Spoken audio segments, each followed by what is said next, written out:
नमस्कार दोस्तों, आज हम फिर लेकर आए हैं कुछ ऑनलाइनर जो सभी एग्ज़ाम के लिए बेहद ही इम्पोर्टेंट है। तो चलिए स्टार्ट करते हैं। Charles Dickens character urea heap says your अम्बल सर्वेंट। चार्ल्स डिकेंस का कैरेक्टर जो यूरिया हीप है क्या कहता है? योर अम्बल servant. Matthew Arnold was the first modern critic to stress upon the necessity of comparative criticism. Queen of Cornwall by Thomas Hardy is a worst tragedy. ये एक worst tragedy है, Thomas Hardy के द्वारा लिखा गया है, 1923 में पब्लिश होती है। इन कहूट्स विथ का मतलब होता है इन एन अलायंस और partnership with. The kelson of creation is love. This line occurs in Whitman's Song of Myself. ये जो लाइन है सॉन्ग ऑफ माई सेल्फ में आती है, विटमैन के द्वारा लिखा गया है। Aeschylus is known as the Oresteia trilogy. जो एस्किलस है किसको द्वारा जाना जाता है? ओरेस्टिया ट्रिलॉजी के नाम से। An alternative name for prose epigram is apothegm. अपोथेग्म इसको कहा जाता है।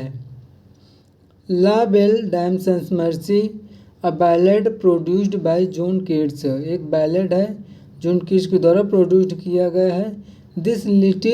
This title is deprived from 15th century poem by Alan Cartier. Let there be light, and light was over all. Why am I thus bereaved? Line from Samson Agonistes. ये line Samson एग्नेस्टिस की है। सैमसन एग्नेस्टिस एक closure drama है Milton के द्वारा। ये 1671 में आती है Samson एग्नेस्टिस। W.H. Auden wrote A commentary on Shakespeare's The Tempest, 1944.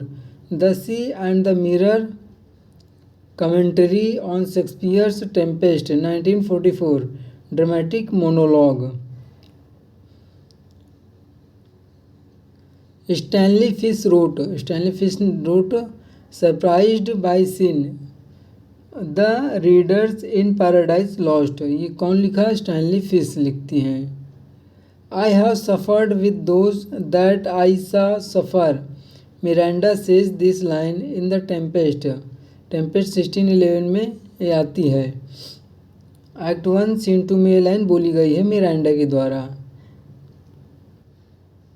Grave digger scene in Hamlet in Act 5 Scene 1। जो ग्रेव डिगर सीन आती है वो किस में आती है? हेमलेट में आती है। अब कौन से एक्ट में आती है? Act 5 Scene 1 में आती है। इंपॉर्टेंट क्वेश्चन है। Decius Brutus convinced Caesar to go to the Senate on the night of Ideas of March के नाइट में वो जाता है।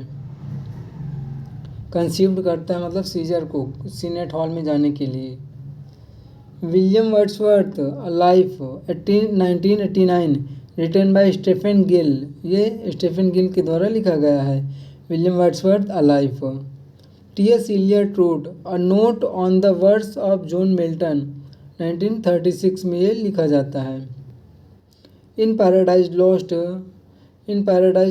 1667 book 4 Saturn enter the garden of Eden. Paradise Lost के बुक 4 में सैटर्न जो होता है एंटर करता है गार्डन ऑफ एडन में। Arnold declared that Milton was the deer of high and rare excellence. कौन कहता है? आर्नोल्ड कहते हैं। Walk a tightrope idiom, be very conscious. Walk a tight रोप का इडियम क्या होता है? Be very conscious.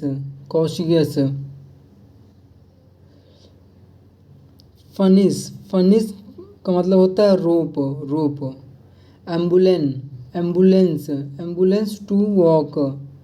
एम्बुलेन का मतलब होता है टू वॉक। एम्बुलेन ये ले यानी है, एम्बुलेंस नहीं है, एम्बुलेन to walk. One who walks on rope, जो मतलब कि वो रोप पे चलता है उसको क्या कहते हैं? फ्यूनाम्बुलिस्ट, फ्यूनाम्बुलिस्ट।